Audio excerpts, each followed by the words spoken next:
옴니버스 현상소 하이경작, 삼도천의 띠에트르 파각된 아방가르드. 지금의 세태와 달리 과거 학교의 교정에서는 남녀의 직무가 성별의 경계를 따라 엄격히 분리 운영되고 있었다. 지금은 아무래도 여성 공직자의 비율이 대폭 증가하였기에 성평등 차원에서 남녀 구분 없이 숙직을 서는 통합당직제로 개편되었다는 점이 새삼스럽다. 남성 교사들이 밤샘에 노고를 요구하는 숙직을 전담했다면 여성 교사들은 주말과 공휴일의 적막한 낮 시간을 지키는 일직의 의무를 부여받는 것이 1970년대 당대의 상식이자 또한 상괴였다. 일찍 교사의 소임이란 딱히 별것이 없었고 대개 비상 상황의 대비나 예측 불허의 민원 응대 같은 지리멸렬한 것들이었으나 정작 감내하기 고역인 것은 홀로 직면해야 하는 학교라는 공간의 거대한 적막이었다. 오롯이 그 유배지와 흡사한 장소에서 고적한 시간을 통과해 본 자만이 휴일 오후의 태양이 얼마나 더디게 지평선 너머로 침잠하는지를 알 것이다. 일찍이라는 의무가 지겹지만 때로는 보람도 있다. 마을의 학부모나 동네 주민이 초상을 당하면 다급히 찾아오는 곳은 언제나 학교였다. 그 이유는 기별용 부고를 등사기로 인쇄하려는 목적에 있다. 마을에 예기치 아니한 상사나 흉사가 발생하면 가장 먼저 발걸음을 재촉하는 곳은 언제나 학교였다. 그런 상황이 닥치게 되면 일찍 교사는 교무실 모퉁이 등사실로 가서 철판 위에 얹힌 원지의 경필로 부고장을 긁어내렸다. 뒤이어 나이든 소사는 역겨운 잉크 냄새가 진동하는 등사기 롤러를 온전히 수동으로 밀어서 적게는 수십여 장에서 많게는 수백 장의 부고를 찍어내는 동안 누구도 이 작업에 군말을 얹지 않았다. 면사무소를 제외한 농협이나 수리조합, 심지어 파출소 같은 관공서조차 지니지 못한 인쇄 작업의 기능을 오직 학교와 면사무소만 보유하고 있던 시절의 소박한 풍경이었다. 김칠성과 허덕춘이 탱자나무 가시 울타리를 사이에 두고 괴이한 문답을 주고받던 폭우가 내리던 그날도 소영화 선생은 일찍으로 근무 중이었다. 학교에 재직하는 얼마 안 되는 여교사 중 미혼인 여선생의 숫자가 압도적으로 적은 탓도 있거니와 학교 앞 문방구 옆집에 딸린 알량한 단칸방 사택을 배정받았다는 부채감이 그녀로 하여금 거의 격주간격으로 찾아오는 불합리한 일찍을 묵묵히 견디며 감내하게 하는 요인이었다. 복무기한이 차면 하루빨리 이 누추한 벽지를 벗어나 연고지 근처의 도예지 학교로 전근을 가리라 소 선생이 다짐을 하고 있던 차에 교내에 잡다한 허드렛 일을 도맡아 하고 있는 소사 장 씨가 우산을 접으며 교무실로 들어섰다. 선생님, 혹시 이상한 소리를 듣지 못하셨나요? 순찰을 돌다 보니 표본실의 커튼이 바람에 날리기에 열려있던 창문을 닫아 걸고 시건 장치를 재확인하기는 했습니다. 아니요. 빗소리 때문인지 별다른 기척은 느끼지 못했습니다. 그렇겠죠. 비만 오면 길바닥에 뛰쳐나오는 칠성이가 고삿길이나 신장로에서 악쓰는 소리가 빗소리를 타고 들려오던 소리였던 모양입니다. 듣고 보니 저 역시 그런 소리가 얼핏 들렸던 것 같기도 하군요. 그럼 저는 숙직실 옆 우물 펌프의 패킹을 보수하던 작업을 마무리하러 가보겠습니다. 비 오는 일요일에 별일이야 있겠습니까마는 혹시 제가 필요하시면 숙직실로 내선 전화를 주십시오. 참, 퇴근 전까지 교무실 출입문은 꼭 걸어 잠그시고요. 장 씨가 물러간 뒤 소 선생은 순찰용 플래시를 챙겨들고 복도 끝 생물 표본실로 향했다. 그곳은 학생들이 가장 기피하는 음침한 미궁이었다. 온갖 조류와 파충류, 박제된 고양이과 동물들이 섬뜩하게 째려보듯 응시하는 그곳은 직사광선 차단을 위해 안팎을 검은 벨벳으로 두른 칙칙한 커튼이 늘 드리워져 있어 바로 옆에 이웃한 새하얀 백색 일변도의 양호실과는 사뭇 대조적인 괴기함을 풍기는 공간이었다. 순찰용 플래시를 챙겨들고 복도 창틀의 잠금 장치를 꼼꼼히 확인하며 표본실에 당도한 소 선생은 여다 지문을 밀고 조명 스위치를 올렸다. 어두침침한 간접 조명 아래 플래시 불빛을 휘두르던 소 선생은 순간 비명을 지를 뻔했다. 교탁 뒤 어둠 속에서 날카로운 인기척이 느껴진 까닭이었다. 흠칫 뒤로 물러선 소 선생의 플래시 불빛 관역이 닿은 곳에는 비에 흠뻑 젖은 채 웅크리고 있는 장터의 터줏거지 도천이었다. 아휴 놀래라.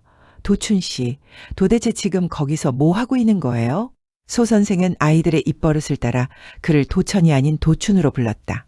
도천은 교탁 뒤에 숨어 백묵 분필을 우적우적 씹어먹고 있다가 황급히 감추며 특유의 나른한 미소를 지어 보였다. 누런 이빨 사이로 부서진 허연 분필가루가 점성이 짙은 타액과 엉겨붙어 기괴한 색상 대비를 연출하고 있었다. 비가 올 때면 신장로 다리 밑에서 짐승처럼 오열하던 그가 왜 이 음침한 표본실에 숨어들어와 분필을 훔쳐먹고 있는지 도통 모를 일이었다. 짓무른 눈자위와 얼룩진 안면은 그가 방금 전까지 격렬한 오열의 시간을 통과해 왔음을 반증하고 있었다. 도춘 씨, 일전에도 제가 말씀드린 적이 있지요. 그건 흙판에 쓰는 필기용 분필이지 먹는 음식이 아니라고요. 자꾸 그러면 건강을 해쳐요. 뒤에 감춘 거 어서 일이네요. 어휴, 참. 도천의 기이한 식벽을 소 선생이 목격한 것은 이번이 처음은 아니었다. 몇 달 전 담임을 맡은 반의 조무래기들이 쓰레기 소각장에서 도천이 몽당 분필을 주워 먹고 있다는 고발을 해왔을 때 소각장으로 출동한 적이 있었기 때문이다. 안타까운 광경을 목격한 소 선생이 다급하게 학교 앞 전방에서 삶은 계란 2알을 조달하여 도천이 한옥기 쥐고 있던 몽당 분필과 교환하여 건네주는 장면을 목격한 주변 조무래기들이 의아한 표정을 짓자 소 선생이 아이들에게 사본이네요 일단은 용대하여 여러분은 착한 사람이니 불쌍한 사람을 보면 누구라도 도와줘야 해요. 알겠죠? 라며 조무래기들을 달래더니 또 이렇게 덧붙였다. 착한 이들이 불쌍한 자를 멸시하고 괴롭히면 필시 지옥으로 떨어지는 법이에요. 비록 행색이 초라하고 더러운 동양아치 일망정 우리와 똑같은 사람이니 절대로 놀리거나 괴롭히면 안 돼요. 여러분 알겠죠? 라며 훈계하듯 말하였다. 그 준엄한 최근에 철 모르는 아이들은 일제히 예라며 경쾌한 대답을 남기고 흩어졌던 기억이 선명했다. 도춘 씨, 입안에 머금고 있는 것은 뱉어내고 뒤로 숨긴 분필곽은 제게 어서 건네세요. 그러나 도천은 소 선생의 준엄한 재질을 들은 둥 만둥 외면하더니 배를 갈라 내장을 드러낸 채 포르말린 병 속에 잠겨있는 토끼의 장기들과 눈을 부릅뜬 채 박제된 솔개의 사체를 번갈아 유심히 응시했다. 그리고 이윽고 그의 입에서는 결코 허락되지 않을 법한 고결하고 정교한 서술이 흘러나왔다. 이토록 완벽한 작품이 이런 곳에 유폐되어 있다니. 선생님께서도 아방가르드는 종말을 고했다고 판단하시는 겁니까? 하기야 예술이란 본시 사기와 그 괴를 같이 하는 법이니 내가 아방가르드의 부패한 사체라면 선생님께서는 지금 그 송장이 연출하는 역동적 가사 상태를 목격하고 계신 셈입니다. 도춘 씨, 대체 어떻게 그런 말을? 모든 창작 행위, 즉 예술이라는 허울은 결국 타자에게 현시하기 위한 위시의 수단이자 본질적으로는 추악한 자기구걸이라는 목적을 포괄하고 있을 뿐입니다. 시나 소설을 지어내는 문학이건 학문이라는 위선을 두른 논문이건 회화나 조형 같은 일체 표현이건 심지어 비망록을 빙자하여 내밀하게 꾸며낸 일기나 잡기장 따위마저도 그 본질은 결국 드러내어 표출하고 싶어하는 욕망의 거룩한 기만이라는 사실을 선생님께서 정작 모르고 있지는 않겠지요? 도춘 씨, 그러니까 당신은 지금껏 장편의 띠에트를 바로 그 시각 교내 우물에 설치된 피스톤 펌프를 분해하여 고무 패킹을 보수하던 소사 장 씨는 어둠이 깃든 표본실 쪽 복도로 향하던 소 선생의 실루엣이 한참 시간이 지나도록 보이지 않자 불길한 예감에 휩싸였다. 그는 연장을 챙겨들고 다급히 생물 표본실로 발걸음을 재촉했다. 이윽고 그가 표본실의 출입문을 거칠게 열어젖혔을 때 눈앞에 펼쳐진 기묘한 광경을 보고 서슬퍼런 호통을 질렀다. 도천이 내 이놈. 너 여기가 어디라고 감히 들어와 이 난장판이냐? 여기서 도대체 무슨 짓거리를 하고 있었던 게냐 이놈아. 장씨의 핏대선 다그침에 소 선생이 황급히 가로막아 서며 만류의 말을 얹었다. 춥고 또 허기에 시달렸나 봅니다. 화단 쪽 열려있던 창으로 몰래 들어와 분필을 훔쳐먹고 있기에 그것을 빼앗았고 지금 물로 입안을 헹구어내게 하던 참이었어요. 아니나 다를까. 장씨의 눈에 비친 것은 물컵을 손에 쥔 채 안절부절 못하는 소 선생과 교탁구석에 삐대고 앉아 입안에 분필 가루를 쓰레기통에 뱉어내고 있는 도천의 어처구니 없는 대치 상황이었다. 어쩐지 화단 쪽에서 무슨 괴이한 소리가 들린다 했습니다. 아이고, 이놈이 묻혀온 바닥의 빗물부터 닦아내야 하겠군요. 도천이 내 이놈 냉큼 밖으로 기어 나오지 못할까? 소 선생님, 이 추접한 놈을 대체 어찌 처리할까요? 이참에 놈의 사지를 묶어 파출소에 인계해버리자는 장씨의 험악한 제안을 도천은 그저 물끄러미 쳐다볼 뿐이었다. 그리고 이윽고 분필가루가 말라붙은 메마른 입술 사이로 특유의 그 기괴한 주술이 흘러나왔다. 아저씨, 칼 있어요? 칼. 이 우라질 놈아. 허구한 날 찾는 그 칼은 대체 무슨 칼이냐? 면도칼이냐? 식칼이냐? 이 미친 놈아. 헛소리 그만하고 어서 밖으로 나오너라 냉큼. 창문을 넘다가 다리를 다쳤는지 연신 절뚝거리며 걷는 도천을 앞세워 다시 교무실의 정적 속으로 돌아온 소 선생은 이 마을 주민이라면 누구나 불쌍히 여기는 가엾은 미치광이를 파출소에 넘긴들 무엇 하겠느냐며 오죽 배가 고팠으면 몰래 학교로 잠입해 백목 조각까지 씹어 먹었겠느냐고 장씨를 조용히 설득했다.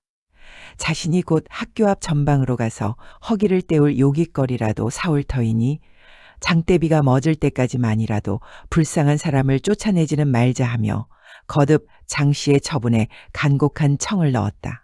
우산을 챙겨 들고 교무실 문턱을 나서는 소 선생의 가녀린 등 뒤로 장씨는 탄식 같은 혼잣말을 나직이 중얼거렸다. 아이고, 천사 같은 우리 소 선생님. 저는 아직 천사를 본 적이 없지만 혹 천사가 있다면 선생님의 모습이거나 아니면 선생님이 천사의 모습일 겁니다. 이 바보 천치 같은 자식아, 너는 오늘 참으로 귀한 천사님을 만난 줄이나 알거라, 이 숭악한 놈아. 평소 도천이 구사하는 동양질의 방식은 경이로울 만큼 치밀하고 완벽한 구석이 있었다.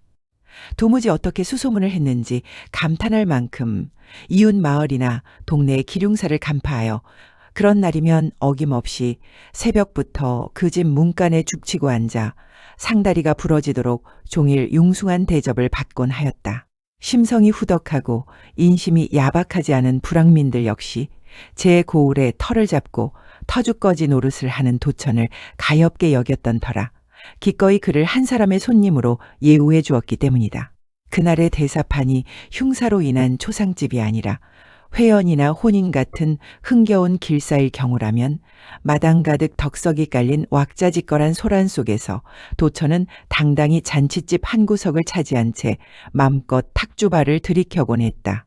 도천이 사람들을 대하는 방식은 한결같았는데 누군지 그에게 뭐라고 질문을 하면 그는 미소를 띠며 아, 예, 만 연발할 뿐 다른 대답은 기대할 수 없었고 밥을 좀 주세요 라거나 칼이 어디에 있어요? 칼을 보여주세요, 칼을 이라는 알 수 없는 동문서답으로 일관하였지만 어쩌다 흥겨운 잔칫집에서만큼은 뜻밖의 예외적인 상황이 전개되곤 하였다. 술기운이 거나하게 오르면 동네 장정들이 짓궂은 장난으로 도천에게 그의 18번 노래 차오가락을 청하기도 하였는데 그럴 상황이 오면 도천은 술김에 자리에서 벌떡 일어나 도무지 해독할 수 없는 이국의 언어로 비틀거리며 노래를 부르기 시작했다. 그 장중하고 처절한 조율 앞에 동네 사람들은 묘한 경외의 눈빛을 교환하며 박자에 맞춰 응원의 박수를 보내곤 하였다. 이런 희한한 광경을 몇 번쯤 목격해온 마을의 조무래기들이 노래 후렴구인 차오, 차오, 차오가 귀에 박힌 탓이었는지 곧잘 그 후렴구를 흉내내어 따라 불렀다. 이른바 말인지 막걸리인지 구분도 안 되는 각설이 타령보다 못한 도천의 18번 차오가락은 그렇게 각인되어 마을에서 회자되었다.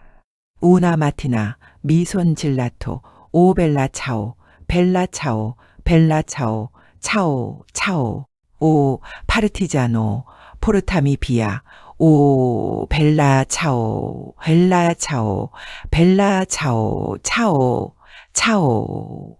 마을 사람들의 귀에 차오가락은 마치 군가처럼 들렸는데 이 노래는 행진곡풍의 장중하고 서글픈 가락이었으나 본질적으로는 도저히 알아들을 수 없는 단절된 우주의 언어에 불과했다. 이후로도 얼마 동안 그 비밀스러운 언어는 해독되지 못한 채 마을의 미스터리로 남겨져 있었다.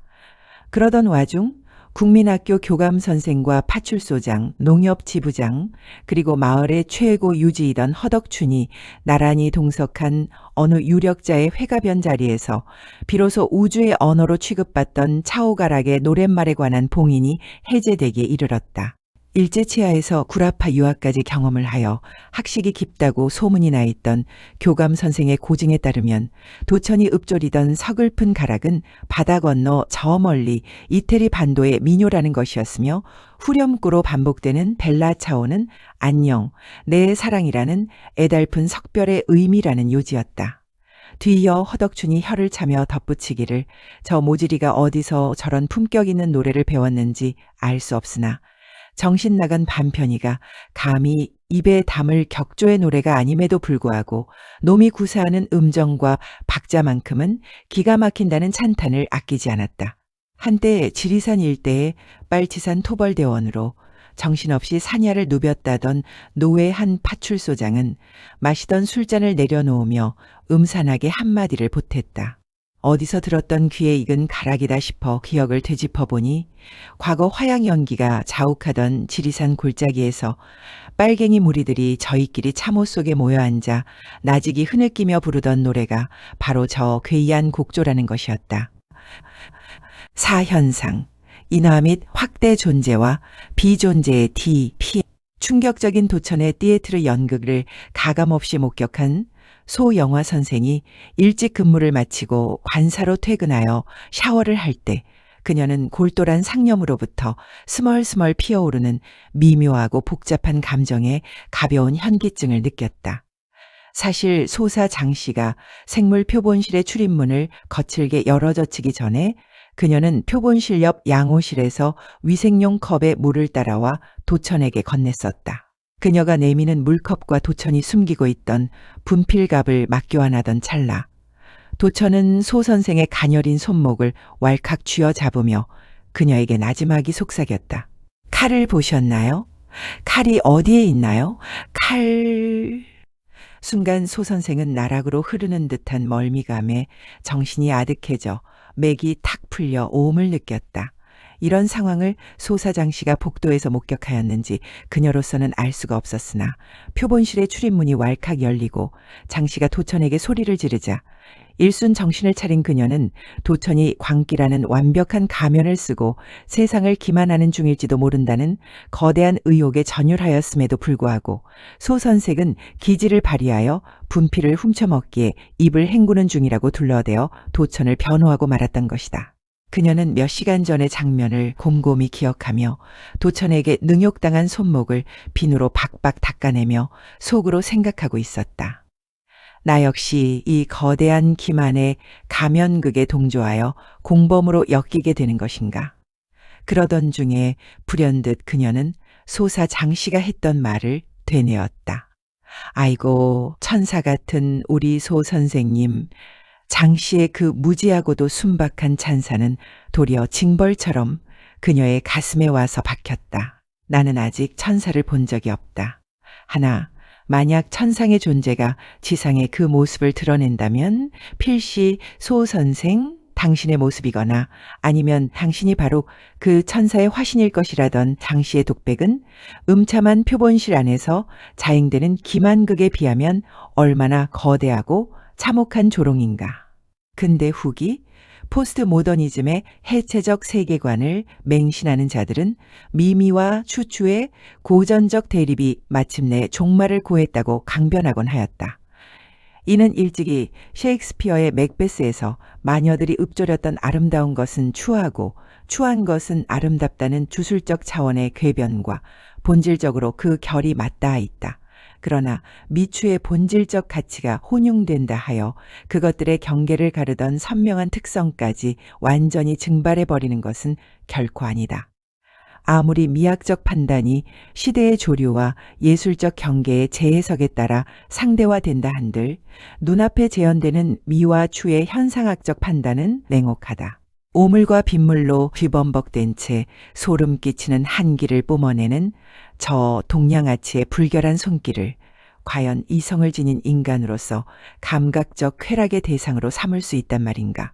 도저히 용납될 수 없는 불가능성의 영역이자 허용의 한계를 초월하는 바이어스의 차원이 아닌가. 그러나 살을 비비는 섬뜩하고 추접한 촉각이 피부를 타고 가차없이 뇌리를 관통하여 심장으로 직하하는 순간 나의 견고하던 사유의 성벽은 허망하게 무너져 내렸다. 아, 나 역시 내밀한 의식의 밑바닥에 암약하는 본능의 괴물과 끝내 결탁하고야 마는가. 이 오싹하고도 저열한 감각에 온 이성이 포획된 채 거부할 수 없는 근원적 욕망의 해소를 향하여 이토록 절절히 그것이 용해되기를 소망하였던가. 아니면 내 안에 은밀히 서식해온 악마의 조종에 저항할 의지마저 압제당한 채 순응해버리는 가련한 숙주의 허망한 몸부림에 불과하다는 말인가.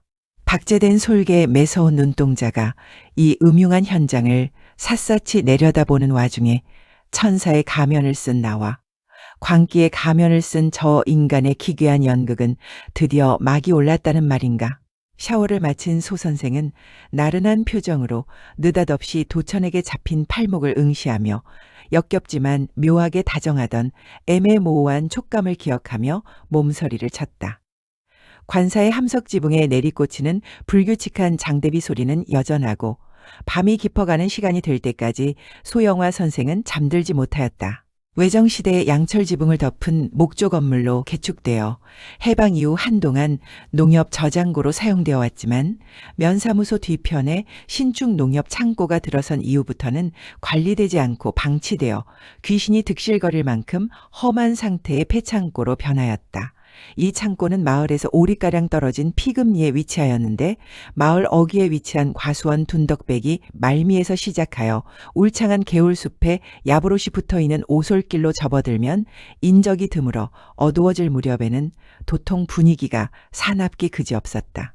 평소 한낮이라면 이곳은 윗동네나 아랫동네 조무래기들의 전쟁 놀이터이자 농번기나 추수기에 사용되는 가마니와 덕석 따위를 임시로 보관해두는 마을의 공동 저장소이건만 해가 지거나 비라도 오면 어둡고 침침하며 게다가 밤에는 근처 숲에서 울어대는 부엉이 소리까지 요란한 까닭에 주변에는 쥐새끼 한 마리 없는 고요지로 돌변하는 사지와 흡사하였다. 마을에서 외딴 이 농협 창고는 오랫동안 주인 없는 무주공산이었으나 가을이 겨울로 넘어갈 즈음에 환절기가 닥치면 장터의 가건물에서 주거하던 도천이 이곳 창고로 거처를 옮겨와서 이듬해 늦은 봄까지 또아리를 틀고 죽치는 그만의 아지트로 변하곤 하던 만만한 공간이었다. 소영화 선생이 그녀와 전혀 관련이 없을 뿐더러 게다가 학교와 동떨어진 농협 창고 근처의 오솔길 주변을 산책하는 일이 잦아진 것은 그의 늦여름 표본실에서 벌어진 해프닝 사건 이후부터였다. 그 이유는 적어도 그녀가 판단하기에 도천이 말짱한 정신과 상당한 수준의 지적 능력을 보유하고 있음에도 불구하고 왜 그런 그로테스크한 가면극을 벌이고 있는지에 관한 사연과 도무지 짐작할 수 없는 이유가 목마르게 궁금하기도 하였지만 진위 파악을 위하여 다시 한번 그와 진지한 대화를 시도해보고자 하는 일말의 호기심 때문이었다. 하지만 정작 용기가 나질 않아 가끔 창고의 내부만 기웃거릴 뿐이었고 일거수일투족의 소문에 민감한 지역사회이자 한적한 시골인 까닭에 남들의 불필요한 오해의 눈을 피하여 도천과 단독으로 조우할 기회를 좀처럼 얻어낼 수가 없는 노릇이었기에 날이 갈수록 답답하기만 하였다. 이후 수개월 동안 그녀가 종종 농협 창고 주변의 오솔길을 산책하다 보니 특이한 루틴의 공통점을 발견하게 되었는데 날이 어두컴컴할 무렵이면 거의 인적이 끊기는 오솔길에서 가끔씩 마주쳐 지나가는 동네 안악과 마을 유지인 허덕춘과 종종 마주친다는 점이었다. 두 사람은 대략 10여 분의 간격을 두고 소 선생을 지나쳤는데 동네 안악이 먼저 지나갈 때도 있었지만 허덕춘과 먼저 오솔길에서 마주하는 경우도 있었다. 안악은 허덕춘의 과수원 날품팔이 지게꾼인 모 씨의 아내로 40 안팎의 중년 나이에 아담한 체구를 지닌 전형적인 농촌 안악이면서도 또렷한 이목구비를 지닌 곱상한 얼굴이었다. 몇 번은 그저 산책길에 마주하는 사람들이겠거니 대수롭지 않게 생각하다가 우연히 이상한 장면을 목격하게 된 소 선생은 고개를 갸우뚱하게 만드는 상황과 마주하게 되었다. 추위를 피하여 도천이 장터에서 농협 창고로 거주지를 옮기는 늦가을 무렵이었다. 이미 도천이 점거한 창고 안으로 서슴없이 안악이 들어가더니 얼마 후에는 허덕춘이 창고 안으로 사라지는 것이었다. 해가 빨리 떨어지는 절기라서 오후가 되면 어둠이 빠르게 내려앉는 이 시간에 조명도 없는 저 음침한 창고 안에서 세 사람은 대체 무슨 일을 벌이고 있는 것일까 궁금증을 참지 못한 소 선생은 양철로 마감된 벽체에 찢긴 틈 사이로 눈을 가져다 대었다. 그날 그 순간 소영화 선생은 궁금증과 호기심이 혼재된 훔쳐보는 욕구를 참아야 함이 옳았다. 그녀는 봐서는 안 될 소름이 돋아나는 인간의 잔망스러운 밑바닥을 목격하고 말았기 때문이다. 어둠이 짙게 내려앉은 폐창고의 구석에서 허덕춘과 지게꾼의 안악은 짐승처럼 엉켜 기괴한 신음을 내뱉고 있었다. 그러나 소 선생을 더욱 공포스럽게 만든 것은 그 질펀한 탐욕의 몸짓 너머 거대한 창고의 어둠 한 구석에 유령처럼 웅크리고 앉아 모든 것을 무심히 바라보고 있는 도천의 멍한 시선이었다. 저들은 도천의 존재를 완벽하게 인지하고 있었으나 일말의 체면이나 주저함도 없이 행위를 이어갔다. 소 선생은 기가 막혀 숨이 멎을 것 같았다. 저들에게 도천은 이성과 수치심을 공유하는 인간이 아니었다. 발설할 혀를 잃어버린 존재, 혹은 발설을 해봐야 광인의 헛소리로 치부되어 버리는 그저 방 한 구석에 웅크린 개나 고양이 같은 비존재의 그림자에 불과했던 것이다. 비록 존재하지만 존재하지 아니한 존재의 무가치함. 아, 그렇다면 비만 오면 고삿길과 신장로를 방황하는 칠성 역시도 저들에게 그런 존재였다는 말인가? 문득 소 선생의 머릿속에 과거 박정희 숙군 사건 당시 구명운동으로 제 명주를 잡고 과거의 복수로 칠성의 조부와 숙부의 좌익 전력을 밀고 하여 젊은 지식인의 인생을 통째로 파각시켰다던 허덕춘의 음산한 소문이 교차했다. 권력의 꼬리를 흔들고 자신보다 약한 자들의 운명을 개나 돼지의 그것처럼 짓밟아 신분 세탁을 이뤄낸 자. 그 허덕춘의 추악한 지배 논리가 이 적막하고 어두컴컴한 창고 안에서 엄연히 존재하는 도천을 향한 완전한 무시와 굴림으로 고스란히 재현되고 있었던 것이다. 거의 다름박질을 하듯 쟁걸음으로 정신없이 관사로 돌아온 소 선생은 가쁘게 숨을 몰아쉬며 콩닥이는 가슴을 쓸어내리고 있었다. 인간이라는 존재와 비존재의 그 악랄하고 비극적인 참혹한 심연이 피금리 오솔길 끝에서 서서히 인화되고 있었다.